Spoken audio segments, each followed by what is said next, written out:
Hola, muy buenas tardes. Mi nombre es Adriana Torrado y soy estudiante de Comunicación Social del tercer trimestre de la Universidad Bicentenaria de Aragua, Núcleo Puerto Ordaz. En esta oportunidad voy a hablarles un poco sobre los diferentes periodos históricos que han trascendido el marco legal de las personas con discapacidad, especialmente la discapacidad auditiva. A lo largo de la historia, el eficiente auditivo ha recibido diferentes tratamientos desde el punto de vista educativo, social y cultural, y a nivel de leyes podemos considerar dos grandes etapas. La primera abarca desde antes del siglo XV hasta 1880 y la segunda desde 1880 hasta mediados del siglo. La primera etapa, desde antes del siglo XV hasta 1880, se denomina personas con problemas de audición sordomudos. Eran considerados una invalidez e incapacidad, lo que genera rechazo o lástima hasta el punto de conducirlos al aislamiento y confinamiento. Solamente los provenientes de familias nobles recibían educación privada exclusiva, los demás no tenían derecho a la educación. Fray Pedro Ponce de León en 1520 a 1584, Juan Pablo Bonet 1579 y 1633, el Adán, entre otros, son señalados como pioneros en la educación de el sordo. Instituciones educativas auspicia de la caridad pública enseñaban la lengua hablada, escrita y el alfabeto. Segunda etapa, desde 1880 hasta mediados del siglo XX, la lengua oral y la radiación de los hechos. La lengua oral se colocaba como primer objetivo de la educación del sordo oral. Es igual.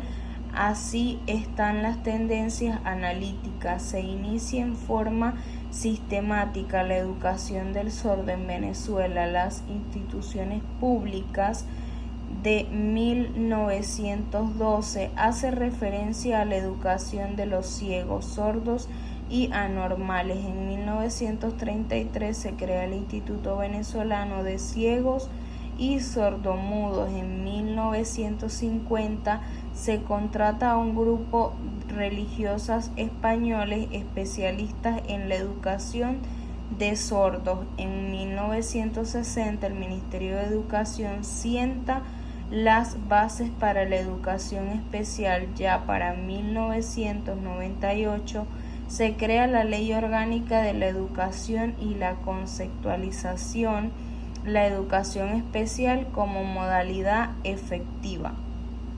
La situación actual de la educación de indeficiente auditivo en Venezuela. La lengua de señas se ha constituido en el primer y más importante medio de comunicación en el desarrollo de las actividades escolares. Cada institución y docente lleva a cabo el proceso de la evaluación bajo concepciones particulares. La educación de los deficientes auditivos es un derecho reconocido e irrenunciable. Debe desarrollarse en el ambiente escolar que ofrezca mejor condiciones. La Asamblea Nacional de Venezuela, el 6 de diciembre del año 2020, decreta lo siguiente: Ley de Atención Integral a las personas sordas y a las personas con discapacidad auditiva, asegurando a estas personas inclusión e integración en sus familias y comunidades, en espacios culturales, deportivos, económicos, educativos, políticos.